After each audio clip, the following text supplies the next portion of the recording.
because we have a slightly different format today. My dear friend, Maddie Miles, hormone guru, is on with us, and we're actually just going to have a really candid, open conversation about everything we've learned being in this space. So, Maddie, you want to introduce yourself and tell us a little about you? Yes. Hello. Hi, Kate, my sweet friends.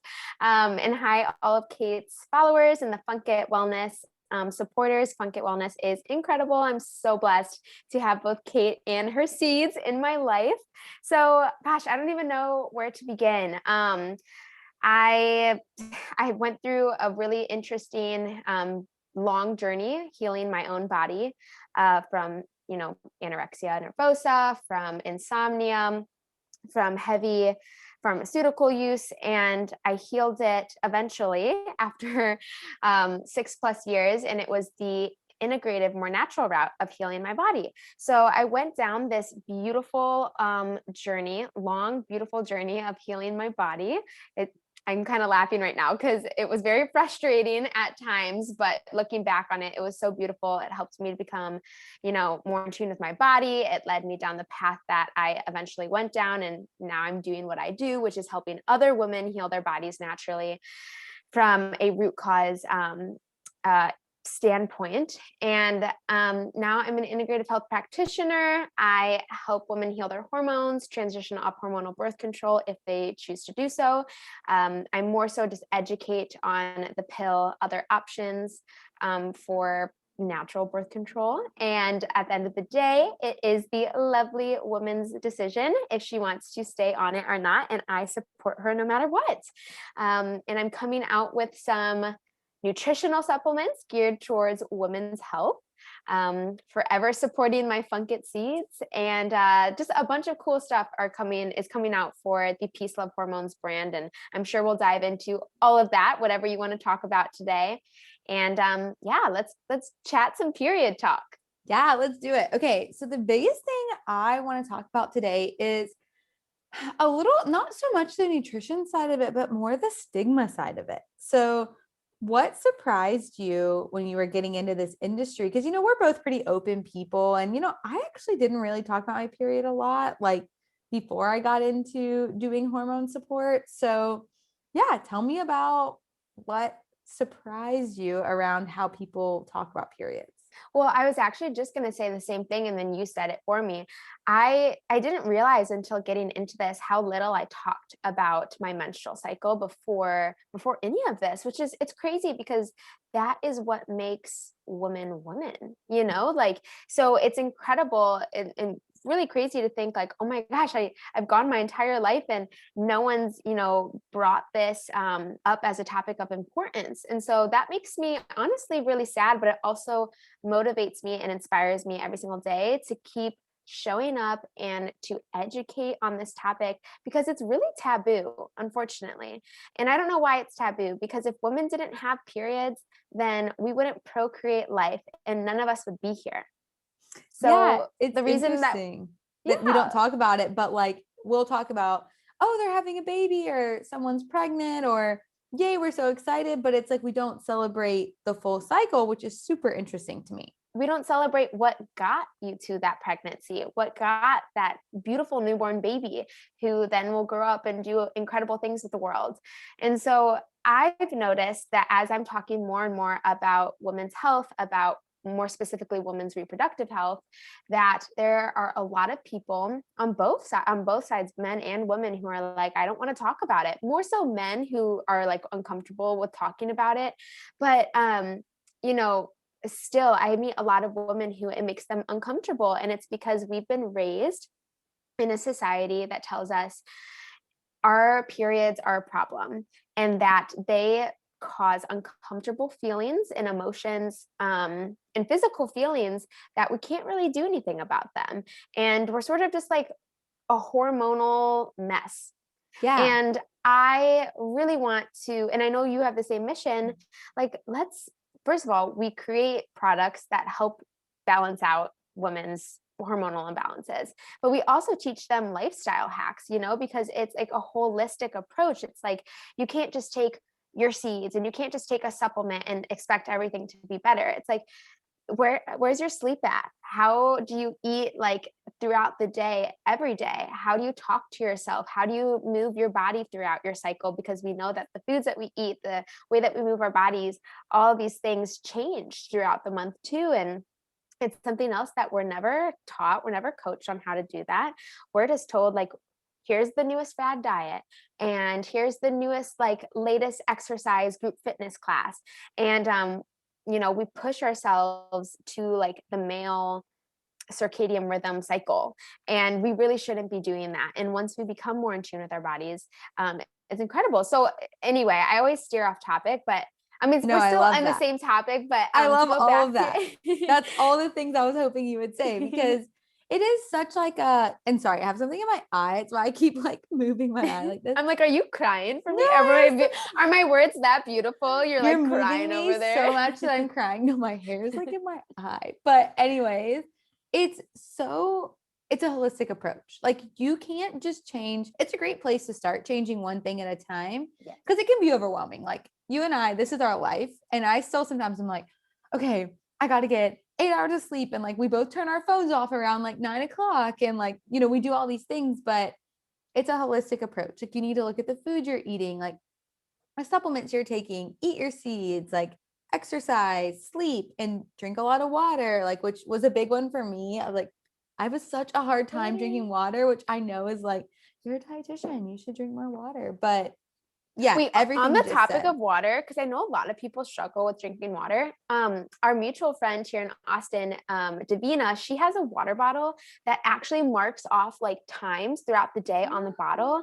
And it's really good for like both ends of the spectrum, like people who don't drink enough water, and then also people like me who like, there was one point where I was drinking too much water. It was actually depleting me of my nutrients. I was just literally flushing everything out. Like I was drinking so much water. And that was actually more so during my disordered eating times. I thought that I constantly had to be drinking water. Because again, like I think I probably saw a Pop Sugar article or something like that about how like drinking a bunch of water can help you lose weight. And I literally just had to read that one thing. And I was like, all right, I'm going to drink water nonstop. Yeah.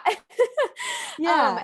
Right. Again, like no further research, like didn't even look who wrote the article. I was just like, cool, like I'm just going to do that. So, this was back in the day when I didn't know we both were there. A little bit of background about both Maddie and I, like how it's not like why we became friends, but we bonded really quickly because we had been through a lot of those, eating disordered eating patterns. Like, and oh my gosh, Colby, if you can see the video on YouTube, Colby is Maddie's dog and she is like literally the queen. If you are not watching the video, go on Maddie's Instagram and see Colby, because oh my gosh, we meditate together every morning. She like always knows when I'm recording a podcast, and she gets like uber needy. She always loves like being a Zen face though. I could see her meditating. But it's interesting because almost everyone I talk to women, men, everyone. We've read those articles and we've gotten one thing out of them, like whatever trendy soundbite we were supposed to get. And then we make that change, but then we don't know why everything else isn't changing. The big one's intermittent fasting, which you and I have talked about so many times, and, drinking, which encourages a bunch of caffeine intake on an empty stomach. Mm-hmm. Which what does that do? That spikes cortisol, right? And when our cortisol is pumping out at extreme levels like that, it off kilters the rest of our hormones. I love like talking about the cortisol or pregnenolone steal. And it's like, cortisol is not literally like stealing from our hormones, but it's, when I say that, I mean, like when we have so much cortisol, when the output is majority cortisol, our body's not going to make the other hormones because our body doesn't know the different types of stress. So it doesn't understand, like, are you stressed out because you looked at your email and you have 10 new emails, or are you stressed because you're running from a lion and you're running for your life? So our body doesn't know this. All it knows is we're stressed out. So it pumps out that cortisol and the adrenaline, the norepinephrine, all of our fight or flight survival hormones. And so when we're in that type of state, our body's not going to produce our main sex hormones, which are the progesterone and the estrogen. Mm-hmm. So it's really important. That's why I always stress, don't stress. It's so hard. Don't stress. Don't stress. That's my biggest, like when I'm working with new clients, I'm like, look, you're not going to love this answer and it's not sexy. Here it is. Here's the 3 things I want you to do before we start doing anything else. I want you to drink the right amount of water for your body, and we'll figure that out. I want you to get the right amount of sleep for your body.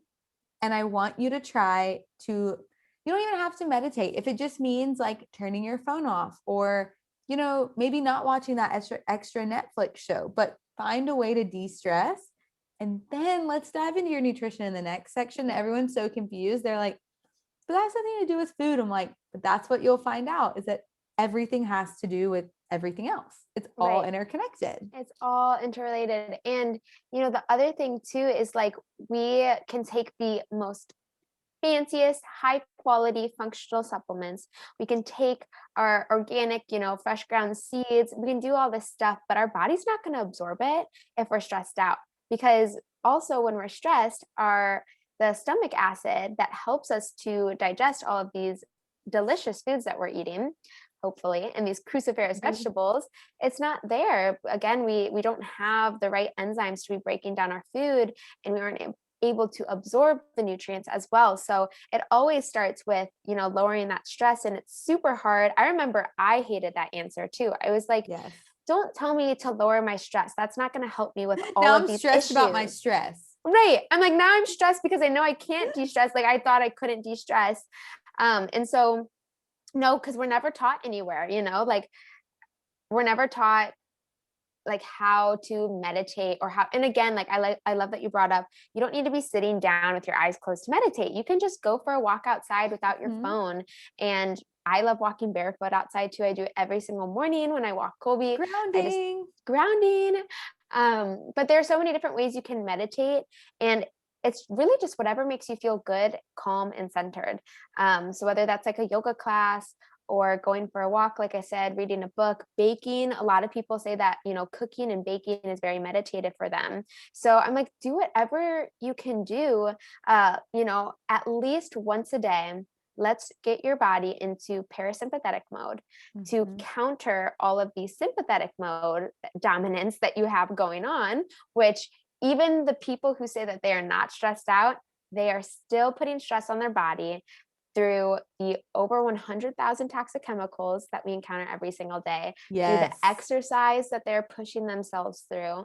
And that's another thing that I love to coach women on, is like, they're like, well, I feel great going to Orange Theory. It actually really makes me feel great. I'm like, but does it really? Do you get moody the rest of the day? How are you sleeping at night? Like I know it feels good because society has trained us to be like, if you go and you're dripping sweat and you just did it such a hard workout that you're depleted of all of your reserves, you should feel good about yourself. So I help women differentiate, like, do I feel good, like happier because I just did something that society deems as good? Or do I like truly feel inside my own body like everything's good? Like my digestion is good, my mood is happy, I'm sleeping great.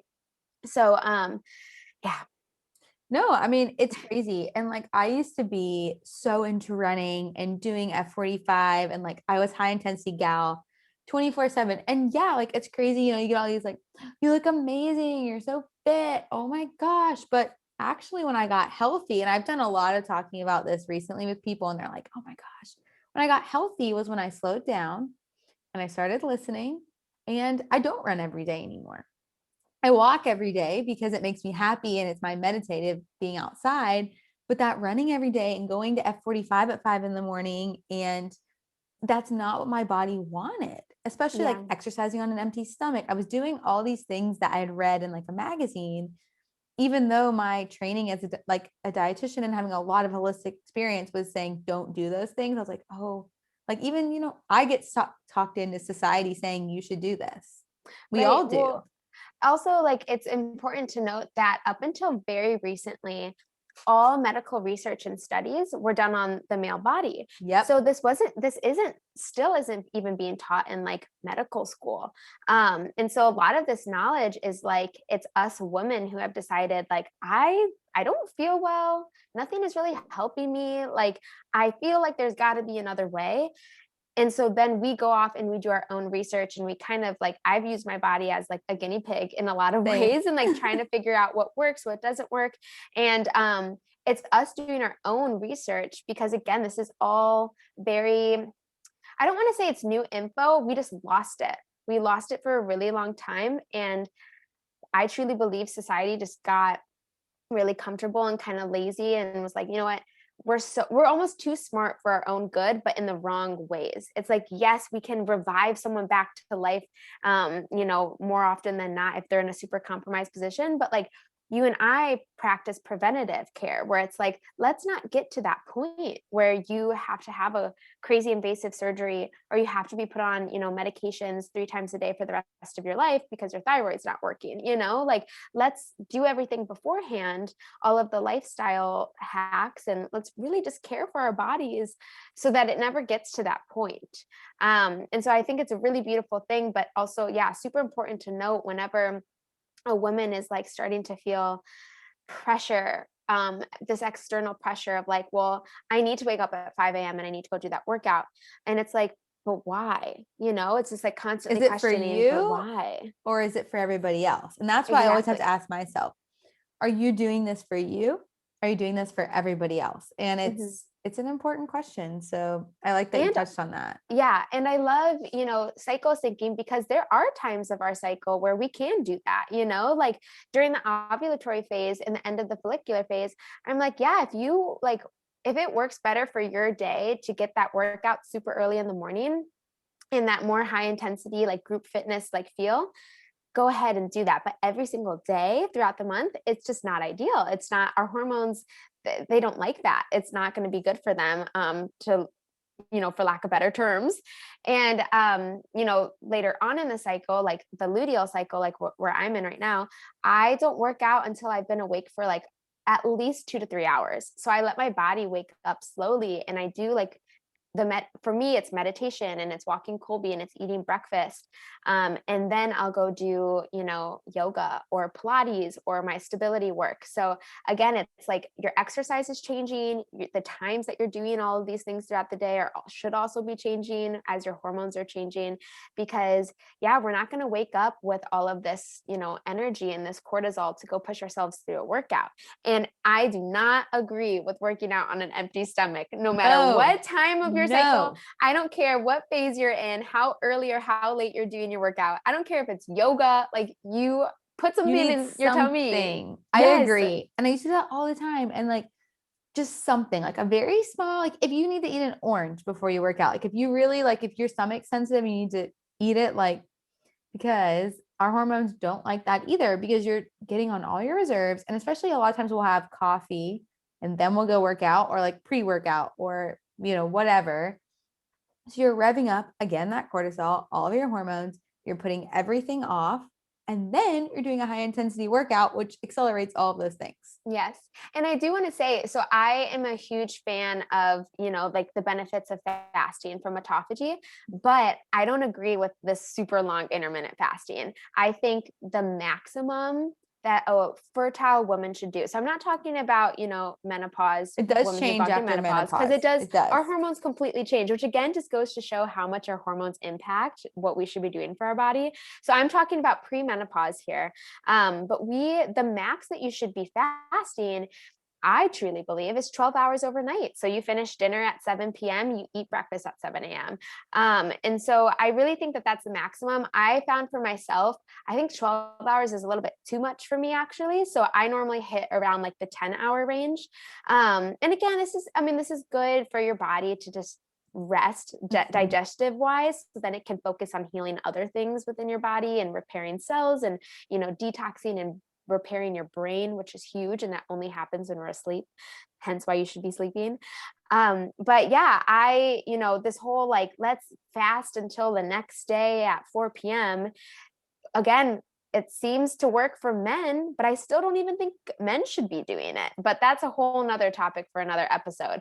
But it seems to work better for them. But for women, it's like it either doesn't work right off the bat, or it works for like a couple weeks. And then they start to notice like all of the negative side effects of it. And then we swoop in and we're like, let's fix it. Let's Don't do fix it that. before it gets any worse.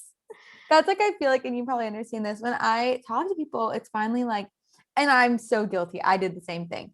They've like really come to a place where they're like, I just can't, like, I need help. Like, and it's so frustrating because if we could just normalize, like, more, make things more mainstream, like that maybe fasting isn't for everybody, or that our hormones and cycle syncing are super important. And I want to talk to you about this because I know we've both fallen in love with our cycles. I mean, it's like you're dating your cycle. You're getting to know your cycle, you're getting to know yourself, and then all of a sudden you fall in love with it and you're looking in your menstrual cup to see what your blood looks like and if you have any clots and like if you have any cramping. So tell me about falling in love with your cycle, because I think that's a big part of this. You know, we weren't Yes, always in love with our cycle. it is. I actually didn't have, to be completely transparent, Kate knows this too. I never had a cycle because I was really sick from a young age with anorexia. And so I never got, I just immediately threw my hormones like off the wagon. Like my hormones were, phew. And so I was, sick for a really long time. And amidst, my journey with an eating disorder, I also got put on hormonal birth control. So my ovaries had been asleep from the end of 7th grade until this past, like, a couple months, or last August, I started getting cervical fluid for the first time, which meant that my ovaries were starting to communicate again with my brain, which was Yay! incredible. And then I, recently got my period back. And so I did stop hormonal birth control last May. It's actually this Friday, it will have been a year.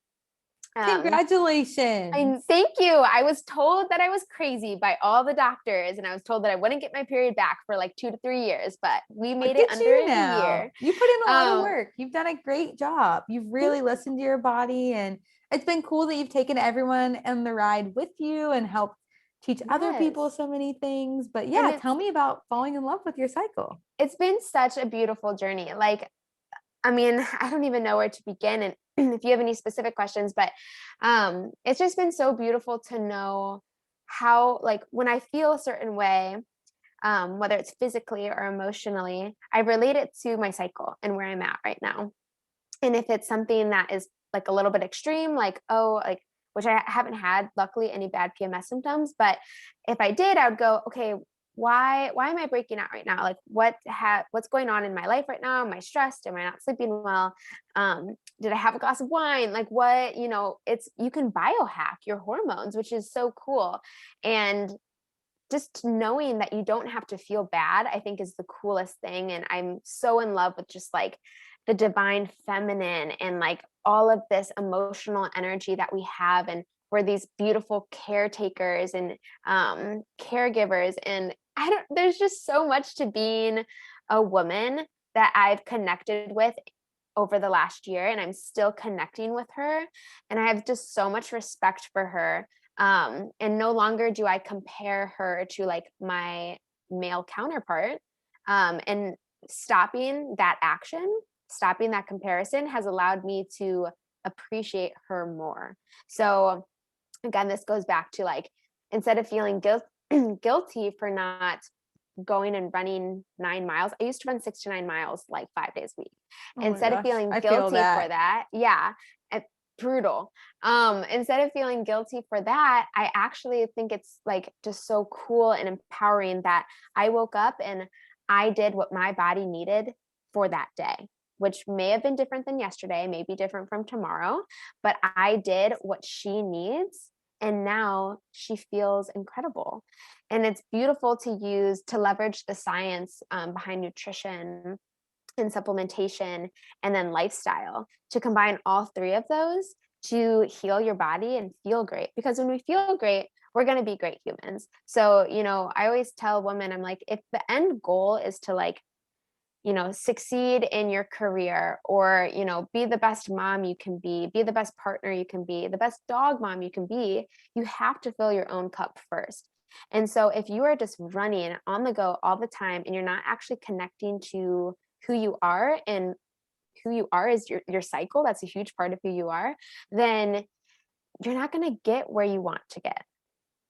It's so true. I mean, connecting to where you are in your cycle and what your cycle is like. It doesn't have to be terrible where you miss work 2 times a week, or I mean a month, or any of these things. And when you fall in love with that cycle, like you just mentioned, and you really get to know what's going on with yourself, it helps you not just biohack your hormones, but hack your whole life. Like, Yeah. your sleep changes in your cycle, your creativity waxes and wanes with your cycle, your get shit done attitude waxes and wanes with your cycle. And like, it's so Your hard when you're libido. libido. Oh my gosh. Yes. And like, that's normal. Like, you don't have to want to have sex every single day, 3 times a day. Like, No, there's just so many different things we could talk about there. But yes, I'm so proud of I you and know. your journey over the past year. It's so exciting. Thank you so much. And yeah, we'll have to have a whole, maybe that's what we should do for my podcast episode. We should talk about sex and like libido, Yeah, because like, first of all, here that's for it. another, yeah, that's another stigma that people are like, oh, like we all have sex, but we like can't talk about it. And it's like, Literally, why? like, we're Don't all act here like you're because of not thinking sex. about it. Yeah, literally, like don't act like Periods you're not and thinking sex. about it, like you're not doing it. Like, come on, let's just talk about this. So, yeah, maybe that should be that. That's what we'll talk about on my podcast I am episode. down. It's a whole other stigma. And we've got an event coming up in May, which is like coming together very last minute. And that's why no one's heard about it. But to talk about sex and to talk about like, why do we not talk about these things? Why do we not talk about periods? Why can't you talk about your cervical mucus? Like, I know you Right. and I talk about it to each other all the time. We text Yeah. each other like, oh, guess what? But I'm I like, want oh, to it's normalize that. sticky. Yeah, Yeah. like, why is it sticky? Why is it watery? Oh, I went on a Mhm. really long run and it feels like I peed my pants. Actually, that's your vagina cleaning itself out. How amazing is that? You It's know, so cool. Yes. It's so amazing. all the things. Well, okay, we're coming to the end of our time and we could talk. I know for a fact we could literally talk forever. In the past year and your beautiful journey, what is like the one thing, if you could tell someone who's listening and they're at the start of this getting to know their cycle and they're feeling super overwhelmed? Because let's be honest, I definitely felt overwhelmed at the beginning of this journey. What would you tell them? I felt super overwhelmed too. I would say to not rush anything, because I get women reaching out to me over Instagram all the time going like, okay, I'm ready. I'm ready to get off the pill. Like, I'm going to stop. And as much as I like want to be like, yes, let's go, which I do, I help her celebrate that because it's a very big and exciting decision.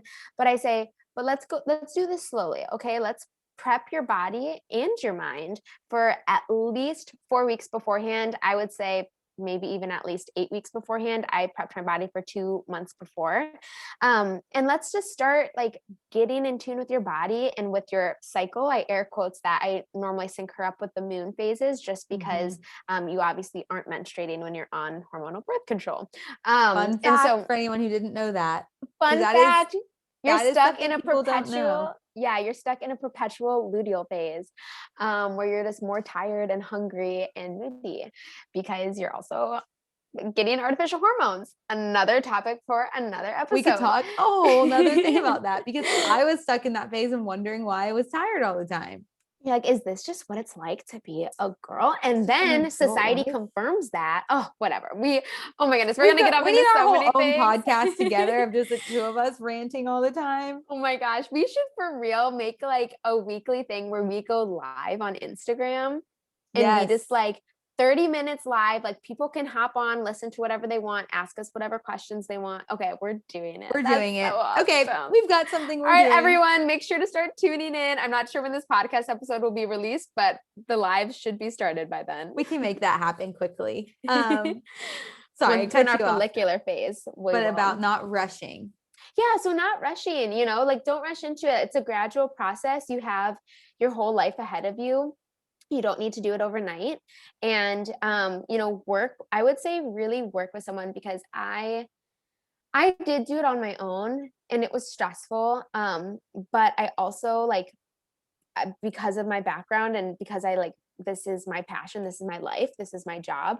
Um, it made it easier for me to do it on my own. But I would say to really work with someone, because most people can't devote this much time and energy to it, and to doing their own research. So work with like a trusted practitioner who, knows all the different modalities of medicine and of health, and who can really help you get off the pill, but make sure that you're doing it the right way. And you can also run labs if needed, because more often than not, we do have to run labs to see like where the hormonal imbalances are. A lot of the symptoms for hormonal imbalances kind of overlap with each other. So it's hard to really know without like having that data in front of you.